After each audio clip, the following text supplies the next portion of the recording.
भाग एक के बाद नंदू का जीवन बाहर से वही था लेकिन भीतर से टूट सा गया था। अब उसे पहले जैसी चीजों में रस नहीं मिलता था। सुबह सुबह जब गांव के लड़के खेलने के लिए आवाज लगाते, नंदू खिड़की से बाहर देखता देखता जरूर था, पर उसका मन उधर नहीं जाता। उसे लगता जैसे ये सब करते करते वह खुद से दूर होता जा रहा है। उसके भीतर एक अजीब सी खींचतान चल रही थी। एक और परिवार का प्यार, माँ की ममता, पिता की उम्मीदें और समाज की की हुई राह थी। दूसरी ओर मन के भीतर उठती वो आवाज थी जो बार बार पूछती, क्या यही सब है? यह सवाल उसे डराता भी था और आकर्षित भी करता था। कई रातें उसने करवटें बदलते हुए काटी। नींद आती तो सपनों में भी वही बेचैनी के साथ रहती थी। पहला त्याग किसी बड़े ऐलान के साथ नहीं हुआ। नंदू ने कोई भगवा वस्त्र नहीं पहने, न घर छोड़ा। उसका पहला त्याग बहुत साधारण लेकिन सबसे कठिन था। अपने मन की जिद का त्याग।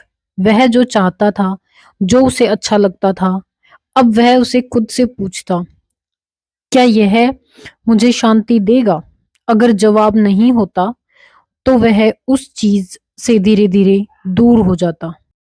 उसने देखा कि जब वह कम बोलता है तो भीतर ज्यादा स्पष्टता होती है, इसलिए उसने बेवजह की बातों से दूरी बना ली।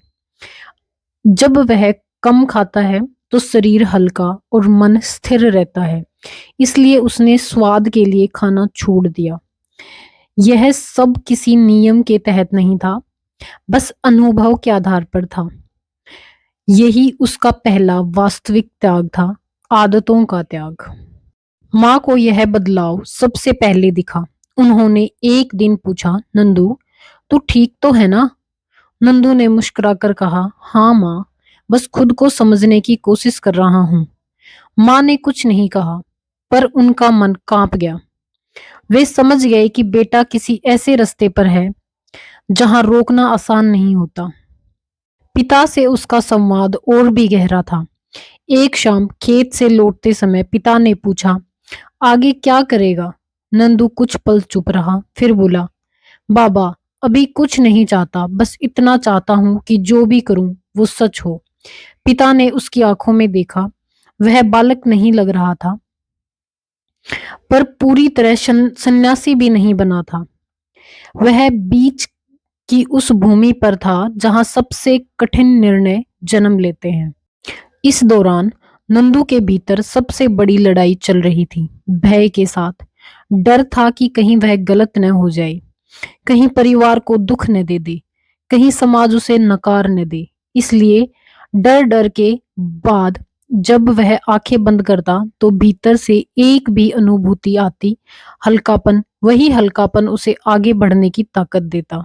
एक दिन उसने अपने पुराने कपड़े, पसंदीदा चीजें और छोटी छोटी इच्छाओं को एक तरफ रख दिया। यह कोई दिखावा नहीं था, न किसी को बताने की जरूरत। उसने महसूस किया कि जितना वह छोड़ रहा है उतना ही भीतर जगह बन रही है। वह खाली जगह में पहली बार उसे शांति की झलक मिली। यही था नंदू का पहला त्याग। संसार छोड़ने का नहीं, बल्कि संसार से उम्मीदें छोड़ने का। यही त्याग आगे चलकर उसे उस राह पर ले जाने वाला था जहां वह सिर्फ साधक नहीं, साधना बनने वाला था।